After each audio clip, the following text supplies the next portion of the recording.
Hi hi. ఇప్పుడు మనకి June 4వ తేదీన రిజల్ట్ అయితే రాబోతుంది. ఏ పార్టీకి అనుకూలత రాబోతుంది అనుకుంటున్నారు? నాకు తెలిసి జగన్ అయితే గెలుస్తారు అనుకుంటున్నాను నేను. జగన్ గెలుస్తా అనుకుంటున్నారు. అయితే యువత అంతా కూడా టీడీపీకి సపోర్ట్ చేస్తున్నారు కదా, సో అలా సపోర్ట్ చేయడం వల్ల మరి వైఎస్ఆర్సీపీ ఎలా వస్తుంది అనుకుంటున్నారు?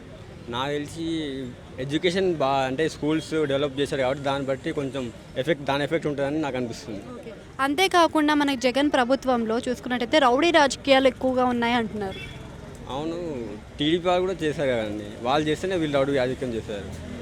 అంతేకాకుండా మరి ఎలక్షన్స్ అప్పుడు కూడా మాచర్లలో పిన్నెల్లి చేసిన ఈవీఎం మిషన్లు ధ్వంసం విషయంలో కూడా రౌడీజం కనిపించింది కదా. అవును చేశారు, వీళ్ళ తప్పు కూడా ఉన్నది లేదండి. వీళ్ళు అలా ధ్వంసం చేయడం తప్పే అండి నా దృష్టిలో. కానీ జగన్ చూసి ఓటేయాలండి, జగన్ చూసి ఓటేశారు చాలామంది. అంటే ఇంకా టీడీపీలో మనకి చూసుకున్నట్టయితే ఇండియన్ ప్రభుత్వంలో ఆయన మరి విజన్ ఉన్న పర్సన్, విజన్ తోటి ఇంకా డెవలప్మెంట్ చేస్తారు ఇండస్ట్రీలో అని అంటున్నారు కదా. ఇండస్ట్రీ వస్తుంది కదా, మరి మనకి కూటమి వస్తుంది.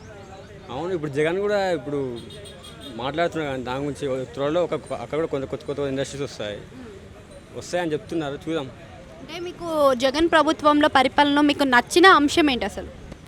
ఎడ్యుకేషన్ ఫ్యూచర్ గురించి ఆలోచిస్తారు బాగా. అంటే ఎడ్యుకేషన్ సిస్టమ్ని కొంచెం డెవలప్ చేశారు, స్కూల్స్ని కాలేజెస్ని బాగా డెవలప్ చేశారు. దాన్ని బట్టి నేను చెప్తున్నాను, పిల్లలకి బాగా హెల్ప్ అవుతుంది దానివల్ల. అంటే ఇప్పుడు ఇంకా చాలా చూసుకున్నట్టయితే సంక్షేమ పథకాలు ఇస్తున్నాడు కానీ ప్రజలకు ఉచిత పథకాలు ఇచ్చి సోమరిపోతులను చేస్తున్నాడు జగన్ అంటున్నారు, నిజమే అనుకోవచ్చా?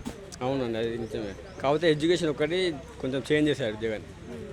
అది అంటే వైద్య విషయంలోకి వస్తే 25 లక్షలకి ఆరోగ్యశ్రీ చేస్తానని మాటిస్తున్నాడు. మరి చేస్తాడా? ఒకవేళ చేస్తా అంటున్నాడు, చూద్దాం ఈ సెగ్మెంట్లో ఏం చేస్తాడో చూద్దాం. Thank you.